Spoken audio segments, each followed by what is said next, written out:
कहानी की शुरुआत होती है जेल की एक मैकेनिक शॉप से, जहां एक आदमी शांति से अपना काम कर रहा था। कैमरा की तरफ देखते हुए कहता है कि ये मेरी कहानी है। 1947 ला सेंते जेल, पेरिस। उसकी आंखों में एक अजीब सा सुकून और अंदर छुपी कोई ताकत नजर आती है। कहानी पीछे गई तो उसी जेल के एक वार्ड में क्लॉड नाम का एक नया कैदी आया। उसे वार्डन के सामने लाया गया। उसके पास एक सोने की प्लेट वाला लाइटर था जो उसने आसपास छुपा रखा था। वार्डन ने उससे पूछा कि तुम्हें पता है यहाँ लाइटर अलाउड नहीं है। क्लॉड ने बड़ी शांति से जवाब दिया, ये चलता नहीं है, गैस भी नहीं है इसके अंदर, इसके साथ बस मेरा एक जुड़ाव है, इसीलिए अपने साथ रख लिया। लेकिन वार्डन ने उसे मना करते हुए कहा कि जब जेल से निकलोगे तब मिलेगा, अभी के लिए ये हमारे पास ही रहेगा। इसके बाद क्लॉड को शिफ्ट किया गया एक दूसरे बैरक में, जहां 4 और कैदी पहले से रह रहे थे। जैसे ही वो अंदर गया, एक कैदी मीनू ने गार्ड से गुस्से में कहा, यहाँ पहले से ही 4 लोग हैं, अब 5 हो जाएंगे। गार्ड ने चिल्लाकर जवाब दिया, हाँ 5 हो तुम, और ये यहीं रहेगा, ऊपर से ऑर्डर है, मेरे बस की बात नहीं है। ये कहकर गार्ड वहां से चला गया। क्लॉड को महसूस हो गया था कि उसका वेलकम ज्यादा अच्छा तो नहीं हुआ, इसीलिए वो धीरे से कहता है, मैं यहाँ अपनी मर्जी से नहीं आया, मेरा पुराना सेल ठीक किया जा रहा है। वो बहुत प्यार से बात कर रहा था तो सेल में टेंशन थोड़ी कम हुई। एक एक करके सबने अपना परिचय दिया। सबसे पहले मिला वैसलीन, फिर रोलैंड और बाद में जियो। जियो ने क्लॉड से अजीबोगरीब सवाल पूछने शुरू कर दिए। तुम्हारी पत्नी है क्या तुम उससे प्यार करते हो? क्लॉड ने हल्की स्माइल के साथ कहा, पत्नी है, लेकिन मैं प्यार किसी और से करता हूँ। ये सुनकर सब मुस्कुरा दिए। इस तरह की बातचीत होने के बाद वहाँ का माहौल बिल्कुल नॉर्मल हो गया। तभी गार्ड वहाँ एक कार्डबोर्ड शीट लेकर आया। कैदियों को उनसे कार्डबोर्ड के बॉक्सेस बनाने थे। मीनू ने जल्दी से एक पुराना कपड़ा शीट के नीचे बिछाया और सब मिलकर काम पर लग गए। बाहर से किचन का खाना भी आ चुका था। सब लोग बैठकर मिलजुल कर खाने लगे। तभी एक गार्ड आया और क्लॉड से कहा कि तुम्हारा पार्सल आया है। अब क्लॉड अपना पार्सल लेने चला गया। उसके जाते ही सेल में बाकी चारों उसके बारे में बातचीत करने लगे। क्लॉड सबको पसंद तो आया, लेकिन कोई उस पर विश्वास नहीं कर रहा था। दरअसल वो सभी जेल से भागने का प्लान बना रहे थे और सोच रहे थे कि क्लॉड को अपने साथ शामिल करें या नहीं। उधर क्लॉड के पार्सल में बस कुछ खाने की चीजें थी, लेकिन फिर भी हर एक आइटम की चेकिंग पूरी तरह से की गई और जब तक हर एक आइटम क्लियर नहीं हुआ तब तक उसका सामान उसे वापस नहीं मिला। जैसे ही क्लॉड वापस सेल में आया, उसे महसूस हुआ कि कुछ तो बदल गया है। सब लोग उससे थोड़ी दूरी बनाए हुए थे। क्लॉड ने पूछा कि सब कुछ ठीक है ना? मीनू ने उससे सीधा सवाल किया, तुम किस वजह से यहाँ आए हो? क्लॉड ने जवाब दिया कि मैंने खून किया है। मैं, मेरी पत्नी और उसकी छोटी बहन निकोल साथ रहते थे। एक दिन मेरी पत्नी मुझ पर गोली चलाने लगी। मैंने उससे बंदूक छीनने की कोशिश की, लेकिन गलती से गोली चल गई और सीधा उसके कंधे पर जा लगी। फिर उसने मुझ पर इल्जाम लगाया कि मैंने उसे मारने की कोशिश की है। ये सुनकर उन लोगों का गुस्सा उभर आया। वो सब हैरान थे कि एक पत्नी अपने पति के साथ ऐसा कैसे कर सकती है। जियो ने पूछा कि तुम्हारी पत्नी अमीर है क्या? क्लॉड ने सर हिलाकर कहा कि हाँ, वो अमीर तो है, लेकिन मैं अब उससे प्यार नहीं करता। मेरा अफेयर उसकी छोटी बहन निकोल के साथ था। ये सुनकर सब समझ गए कि आखिर उसकी पत्नी ने उसे मारने की कोशिश क्यों की थी। फिर मीनू ने क्लॉड से पूछा, तुम्हें लगता है तुम वापस बाहर जा सकते हो? क्लॉड चुप रहा। तभी रोलैंड ने अपना प्लान उसके सामने रखा। हम चारों जेल से भागने वाले हैं और शायद तुम भी इसका हिस्सा बन सकते हो। ये सुनकर क्लॉड चौंक गया। रोलैंड ने बताया कि मैं पहले भी 3 बार भाग चुका हूँ। उनसे और थोड़ी बातचीत हुई तो क्लॉड को लगा कि वो कितना खुशकिस्मत है कि सभी सेल्स के बीच में उसकी बस यहीं पर बदली हुई। उसने पूछा, कब भागना है? रोलैंड ने शांति से जवाब दिया, सुबह का इंतजार है, अंधेरे में काम नहीं चलेगा। दिन के समय जेल के बाहर से शोर आ रहा था। ये शोर उन 5 ने अपने प्लान के लिए मौके के रूप के हिसाब से लिया। इसी शोर का फायदा उठाकर उन 5 ने अपने प्लान को आगे बढ़ाया। उन्होंने फैसला लिया कि जब भी ऐसी बाहर से आवाजें आएंगी तो उन आवाजों का फायदा उठाकर वो कार्डबोर्ड बॉक्सेस के नीचे गड्ढा खोदेंगे। थोड़ी बातचीत के बाद सबने दोबारा अपना काम करना शुरू कर दिया। सब एकदम नॉर्मल थे, मानो यहाँ तो कुछ अजीबोगरीब चल ही नहीं रहा।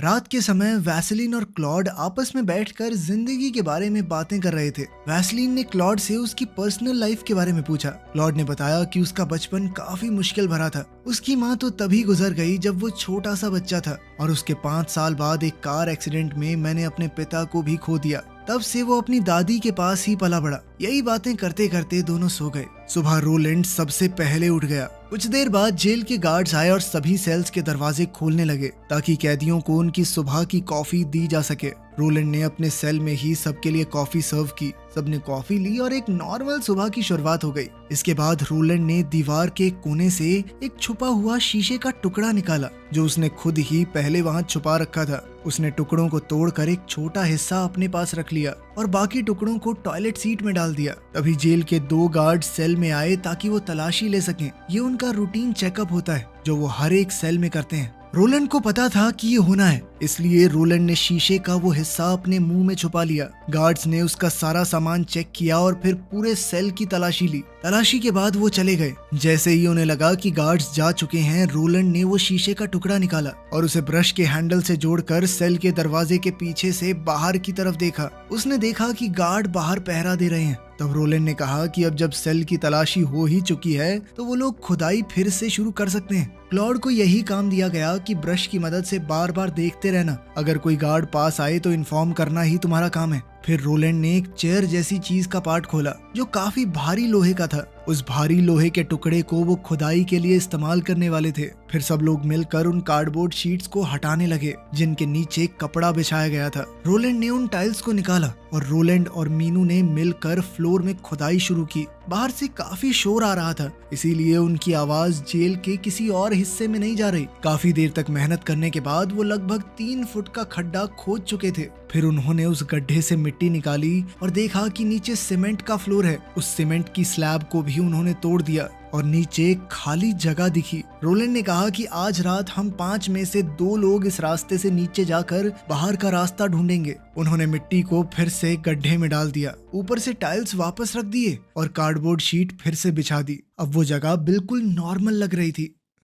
रात हुई तो सबने कंबल और कार्डबोर्ड से डमीज बनाकर उन्हें अपने बिस्तर पर लेटा दिया ताकि अगर कोई गार्ड बाहर से देखे तो ऐसा लगे कि सेल में 5 लोग सो रहे हैं। इन डमीज के हाथ पैर पर रस्सी बांध दी गई थी जिसे खींचकर उन्हें थोड़ा हिलाया जा सके। तभी एक गार्ड आया, उसने सेल के दरवाजे को नॉक किया और पीप होल से अंदर झांकने लगा। ब्लैंकेट के नीचे सोए हुए जियो, वैसलीन और क्लॉड ने हाथ हिलाकर रिस्पॉन्स दिया। गार्ड ने देखा कि 2 दूसरे लोग भी हैं जो कंबल के नीचे थोड़े बहुत हिल रहे हैं, इसीलिए वो वहाँ से आगे बढ़ गया। गार्ड के जाने के बाद मीनू ने ब्रश वाले शीशे से फिर से देखा। जब सब कुछ क्लियर था तो रोलैंड ने टेबल का स्क्रू खोला और अंदर से एक लोहे का ब्लेड निकाला जिसे वो कटिंग टूल की तरह इस्तेमाल करने वाले थे। उसके बाद रोलैंड और मीनू नीचे गड्ढे में उतर गए। नीचे पूरा सीवर सिस्टम था। वहाँ एक लोहे की ग्रिल लगी थी जिसे उन्होंने कटिंग टूल से काट दिया और उस ग्रिल के जरिए वो निकल गए। उन्होंने देखा कि वो जेल की बेसमेंट में पहुंच चुके हैं। बेसमेंट में उन्हें कई दरवाजे मिले। एक दरवाजा सीवर सिस्टम की तरफ जा रहा था। जैसे ही वो एक्सप्लोर कर रहे थे, 2 पुलिस वाले बेसमेंट में आए। वो लोग सिगरेट पीने और रूटीन चेक करने आए थे।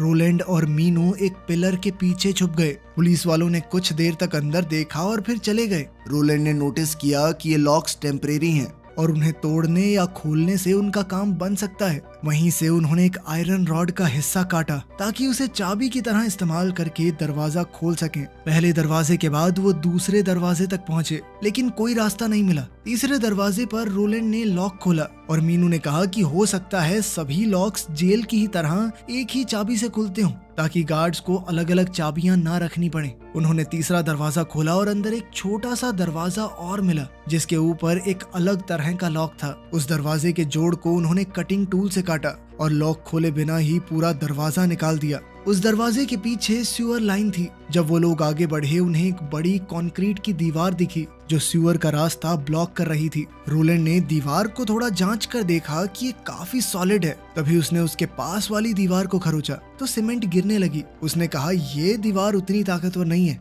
ये जेल वाले सीमेंट से ही बनी है। अगली बार हम औजार लेकर आएंगे, इसे तोड़ सकते हैं। फिर वो दोनों वापस अपने सेल की तरफ निकल गए। तभी क्लॉड ने सेल के दरवाजे से देखा कि गार्ड सभी सेल्स का दरवाजा खोलकर चेक कर रहे हैं। गार्ड्स के कदमों की आवाज सुनते ही क्लॉड, वैसलीन और जियो तीनों एकदम से अलर्ट हो गए। उनके चेहरों पर चिंता की लकीरें उभर आई थी। मीनू और रोलैंड तुरंत गड्ढे से बाहर निकले और चुपचाप अपने सेल के अंदर आ गए। जैसे ही वो अंदर आए, रोलैंड ने तुरंत गड्ढे पर रखी हुई डमी को उठाया और उसे गड्ढे के अंदर डाल दिया। फिर सबने मिलकर वापस से टाइल लगा दी और उस पे कार्डबोर्ड की शीट खींचकर पूरा एरिया वैसे ही बंद कर दिया जैसे कुछ हुआ ही ना हो। सबने अपनी अपनी जगह ले ली और बेड पर लेट गए। जब गार्ड उनके सेल की चेकिंग के लिए आए, उन्होंने अंदर झांक कर देखा, लेकिन कुछ भी अलग नजर नहीं आया। उन्हें लगा कि सब कुछ नॉर्मल है, तो वो आगे बढ़ गए। गार्ड्स के जाने के बाद सबने एक गहरी सांस ली। नीचे से वापस आने के बाद वैसलीन ने रोलैंड से पूछा कि नीचे क्या हुआ। रोलैंड ने हल्की स्माइल के साथ कहा, हमें बाहर निकलने का रास्ता मिल गया है, बस एक छोटी सी टनल बनानी पड़ेगी। क्लॉड ने तुरंत पूछा, तुम लोग इतनी देर नीचे क्यों थे? इस पर रोलैंड ने खिंचकर जवाब दिया, तेरे पास घड़ी है क्या? मेरे पास भी नहीं थी, टाइम का पता नहीं चला सर, सॉरी। अगली सुबह वैसलीन मेडिकल चेकअप के लिए गया। वहाँ उसने डॉक्टर से कैजुअली बात करते हुए उसका ध्यान भटकाया और वहाँ रखी 2 ग्लास की बोतल्स चुरा ली। वापस आते वक्त उसने एक ड्रम से थोड़ी रेत भी अपनी जेब में डाल ली। सेल में लौटकर उसने रोलैंड को वो बॉटल्स दिखाई। रोलैंड तुरंत समझ गया कि सैंड क्लॉक्स बनाने का वक्त आ गया है। दोनों ने मिलकर सैंड टाइमर बनाया, जिससे उन्हें पता चल जाए कि जैसे ही रेत निचले वाले खाने में गई, मतलब 30 मिनट हो चुके हैं। अब वो दोनों, रोलैंड और मीनू, वापस से नीचे गए और एक पतली सी लकड़े की फट्टी पर उन्होंने सैंड क्लॉक सेट कर दी। वो दोनों मिलकर टनल की दीवार को तोड़ने लगे। पूरी प्लानिंग के साथ उन्होंने डिसाइड किया कि हर 30 मिनट के बाद वो ऊपर आएंगे ताकि सेल में सब कुछ सेफ रहे। एक दिन जब क्लॉड और मीनू नीचे टनल में काम कर रहे थे, तब रोलैंड और जियो उनके ऊपर थे। तभी जियो ने रोलैंड से कहा कि मैं तुम्हारे साथ इस जेल से नहीं भागना चाहता। रोलैंड थोड़ा हैरान हुआ। उसने कहा, क्यों, पागल है क्या तू? जियो ने धीरे से कहा, मेरी माँ। जब आखिरी बार मैं पकड़ा गया था तो वो बहुत ज्यादा शॉक में चली गई थी। उनकी तबीयत वैसे ही खराब रहती है, अगर मैं फिर से भाग गया तो पुलिस सीधा उनके पास जाएगी और मैं उसे और स्ट्रेस नहीं दे सकता। वो औरत मर गई तो क्या करूंगा? रोलैंड उसकी बात समझ गया। उसने कभी भी किसी के साथ जबरदस्ती नहीं की थी और आज भी उसने सिर्फ सर हिलाकर हाँ कहा। उस रात जियो और रोलैंड नीचे गए और टनल में काम शुरू किया। जियो लगातार दीवार को तोड़ता रहा। उसने रोलैंड से कहा, मुझे लगता है हम बहुत पास हैं। दीवार अब फिर से सॉलिड लग रही है, जिसके बाद उसमें जोश भर गया और वो और तेजी से तोड़ने लगा। तभी एकदम से दीवार का मलबा उसके ऊपर गिर गया। रोलैंड ने तुरंत भागकर जियो को मलबे से बाहर निकाला। दोनों का हाल बुरा था, लेकिन जिंदा थे। वापस सेल में जाते ही दोनों तुरंत नहाए ताकि कोई पुलिस वाला उनके ऊपर शक न करे। अगली सुबह सभी शेव कर रहे थे, तभी एक गार्ड आया और क्लॉड से कहा कि तुमसे कोई मिलना चाहता है। क्लॉड तुरंत विजिटिंग रूम में गया। वहाँ उससे मिलने आई थी उसकी पत्नी की छोटी बहन निकोल। निकोल ने क्लॉड का हाल चाल पूछा। क्लॉड ने सीधा पूछा कि क्या तुम अभी भी अपनी बहन के साथ रह रही हो? निकोल ने जवाब दिया कि हाँ, घर जितना उसका है उतना मेरा भी तो है। हम दोनों अब ज्यादा बात नहीं करते, लेकिन वो तुमसे अब भी प्यार करती है। तुम उससे बात कर लो, शायद तुम्हारा केस वापस भी ले ले। क्लॉड ने थोड़े कड़वे शब्दों में जवाब दिया, मेरी बात हो चुकी है उसके लॉयर से। उसने सीधा सीधा कहा है कि वो अपना केस वापस नहीं लेगी। निकोल ने नरमी से कहा कि शायद वो तुम्हें सिर्फ सजा देना चाहती है। वैसे मुझे तुमसे एक और बात करनी थी। मैं 1 साल के लिए इंग्लैंड जा रही हूँ इंग्लिश सीखने। जब तक मैं लौटूंगी तुम जेल से बाहर आ चुके होगे। क्लॉड ने उसकी आंखों में देखा और नाराजगी से कहा, प्लीज अब कोई गेम मत खेलना मेरे साथ। ये कहकर वो तुरंत विजिटिंग रूम छोड़कर चला गया। रात को जैसे ही सब टनल में काम करने के लिए रेडी हो रहे थे, उनके सेल में अचानक कुछ गार्ड आ गए। सभी हैरान रह गए। वैसलीन ने गार्ड से पूछा, इतनी रात को अचानक? पीछे से रोलैंड ने कहा कि लगता है इन्हें अब हम पर भरोसा नहीं है। गार्ड ने सख्त रवैये के साथ कहा, तुम सबका रिकॉर्ड अच्छा है, लेकिन ड्यूटी तो ड्यूटी है। गार्ड ने फ्लोर पर रखे बॉक्सेस उठाकर चेक किया, कार्डबोर्ड शीट को भी हटाकर देखा। उन्हें एक बार को लगा कि कुछ तो समझ गया है ये, और अब उनका बच पाना थोड़ा मुश्किल है। लेकिन तभी बाजू वाले सेल से एक और गार्ड चिल्लाया, इधर कुछ गड़बड़ लग रही है। ये सब देखकर हेड गार्ड ने तुरंत अलार्म बजा दिया और सभी गार्ड्स को बुला लिया। उन्होंने तुरंत उस दूसरे सेल की तलाशी लेनी शुरू की, लेकिन कुछ मिलता दिखाई नहीं दिया। तब वो अगले सेल्स की तरफ बढ़ने लगे, जहां उन्हें थोड़ा ज्यादा शक था। जैसे ही गार्ड दूसरे सेल्स की तरफ गए, मीनू ने घबराकर रोलैंड से कहा, अब हमें जल्दी करनी होगी, कहीं पकड़े ना जाएं। मीनू और रोलैंड तुरंत नीचे उतर गए और टनल की खुदाई वापस से शुरू कर दी। मीनू आगे सुरंग तोड़ रहा था और रोलैंड मलबा हटा रहा था। कुछ देर बाद रोलैंड ऊपर आया और उसकी जगह क्लॉड नीचे गया। क्लॉड ने भी मलबा हटाया, जबकि मीनू लगातार सुरंग तोड़ता रहा। आखिरकार मीनू ने सुरंग के दूसरी तरफ रास्ता देख लिया। एक्साइटेड होकर उसने क्लॉड को बताया और दोनों ने मिलकर दीवार तोड़ दी। दीवार के उस पार एक नया सीवर सिस्टम था। दोनों ने उसके अंदर घुसकर बाहर निकलने का रास्ता ढूंढना शुरू किया। कुछ देर बाद उन्हें एक लोहे का ढक्कन यानी मैन होल दिखा, जो रोड पर खुलता था। जब उन्होंने उस ढक्कन को खोला तो सामने एक खुली हुई गली थी, बिल्कुल जेल के पीछे। जेल की बिल्डिंग एकदम साफ दिख रही थी। वो दोनों तुरंत वापस सेल में आए और अपने साथियों को बताया, रास्ता मिल गया है, जेल के पीछे वाले रोड पर निकलता है। ये सुनकर सभी खुश हो गए। रोलन ने कहा, आज रात को निकलते हैं। फिर भागने के लिए एक छोटी सी लॉटरी निकाली गई। वैसलीन ने एक डब्बे में चिट्ठी डाली और एक एक करके नाम निकलने लगे। पहला नाम आया वैसलीन, दूसरा नाम जियो, तीसरा मीनू, चौथा रोलैंड और आखिरी क्लॉड। वैसलीन ने क्लॉड से कहा कि अगर तू चाहे तो मैं तेरी जगह जा सकता हूँ। तभी जियो ने कहा कि तुम में से कोई भी मेरी जगह ले सकता है, क्योंकि मैं तो नहीं भाग रहा। सब हैरान रह गए। क्लॉड ने पूछा, क्यों? जियो ने जवाब दिया कि मैं पहले ही रोलैंड को सब कुछ बता चुका हूँ, भागते हुए बातचीत कर लेना इस बारे में। सब लोग एकदम चुप हो गए। तभी एक गार्ड आया और उसने कहा कि क्लॉड, वार्डन ने तुम्हें बुलाया है, चलो मेरे साथ। क्लॉड ने जैकेट पहना और चला गया। मीनू ने ऑफिसर से पूछा कि आप इसे कहाँ ले जा रहे हो? ऑफिसर ने बस इतना कहा कि तुम्हें जानने की जरूरत नहीं है। ये सुनते ही सब समझ गए कि उसे वार्डन के पास ले जाया जा रहा है और अब सबके अंदर का डर बाहर आ गया। क्लॉड को ले जाकर वार्डन के सामने बिठा दिया गया। वार्डन ने पूछा कि तुम किस केस में आए हो? क्लॉड ने कहा कि मुझ पर मेरी बीवी ने बंदूक से उसे मारने की कोशिश का इल्जाम लगाया है। वो शॉटगन लाई थी मुझे मारने के लिए। मैंने उससे छीनने की कोशिश की और गोली चल गई।